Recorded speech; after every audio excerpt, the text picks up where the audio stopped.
Ron Murray, K104 Friday Night Lights, had to drive across the lake for this one.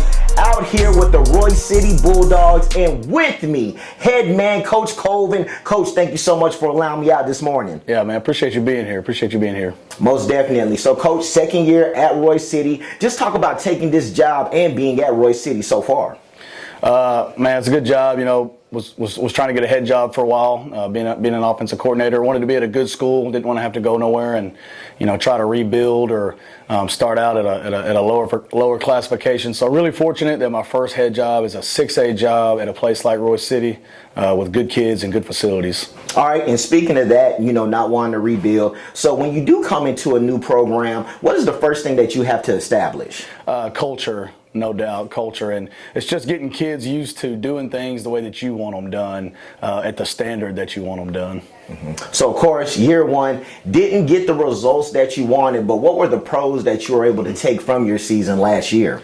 Yeah, I think just the underclassmen, seeing why the things that we emphasize are important, the things that we talk about, details, small things, treating each other right, how all that plays out when you do that. And just, you know, winning is a byproduct of doing things the right way. So I think that was one highlight. You know, the offseason that we had, you know, this group got the offseason that the last group didn't get. Just made me realize how important offseason is. So that was another highlight. So, of course, with that, you got your full offseason. Who are some of the players that you say that we need to watch out for? Because, of course, we know the guys that you have this year. And you talk about a big 2028 class that you have right around the corner as well. Yes, sir.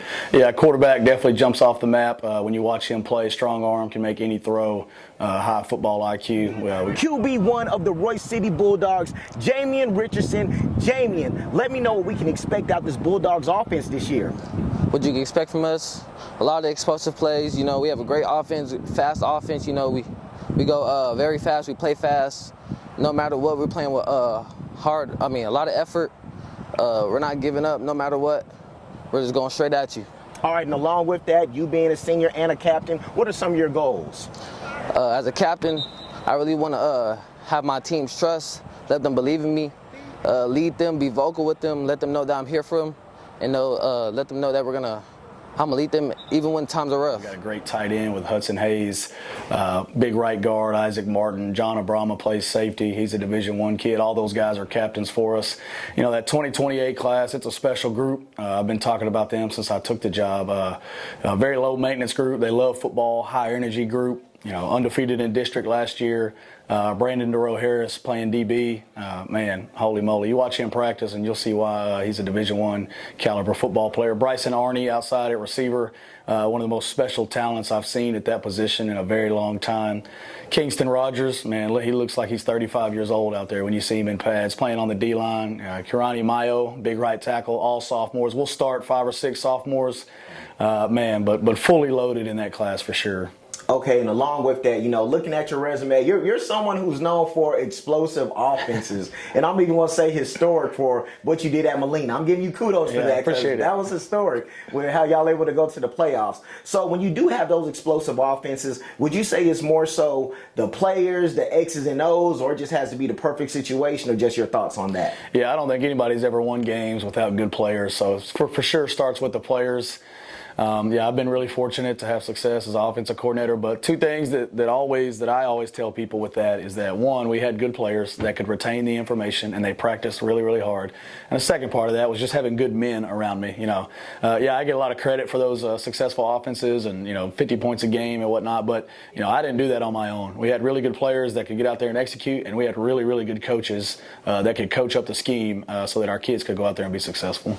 All right, and it seems like the high school football landscape, or really just prep sports period, is constantly changing. So what are your thoughts on the high school transfer portal? Because nowadays it's nothing to see a kid at 3-4 different high schools within a 4-year span. So your thoughts on that and really protecting your kids in this day and age? Right, yeah, it's really, really tough for coaches right now. I think it's really tough for kids too. I mean, you just got to understand, you might have a kid that you build your program around, or a couple kids you're building your program around, and then all of a sudden that kid leaves, and I mean that affects the entire coaching staff. That affects the entire football team, and you're kind of stuck, left starting from scratch to how you're going to fill that void.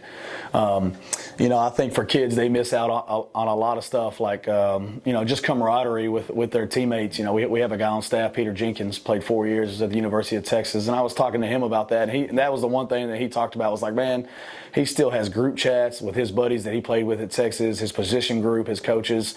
And kids these days, I feel like they miss out on that. They might be at 1, 2, 3 different high schools, 1, 2, 3 different colleges, and they just don't get the intrinsic values and experiences that you want kids to get, while they're at a program. All right, Coach, let everyone know Friday Night Lights, why they need to pull up and check out the Royse City Bulldogs. Man, you need to come across the lake because we have phenomenal facilities. Man, you're going to be in a stadium packed at home games. We get to play in front of a great crowd, thousands of people there. We play an exciting brand of football on offense and defense. And like you said, man, we got some kids right now. It should be a fun few years for the Bulldogs on Friday nights. Ron Murray, Mr. High School Holla K104 Friday Night Lights. Coach Colvin, thank you so much. I appreciate you. You got it, man. Appreciate you. Go Dogs.